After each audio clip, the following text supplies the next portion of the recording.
girls, my name is Tammi Salazer and I'm the Executive Vice President of Red River Bank.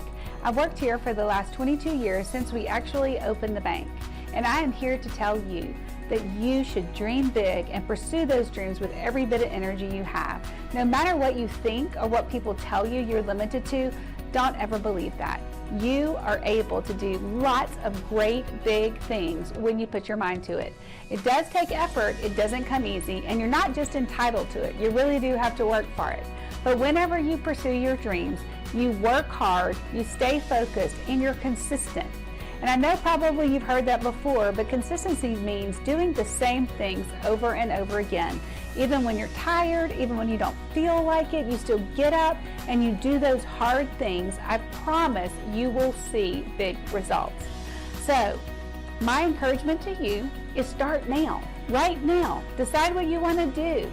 Pursue your dreams and never give up.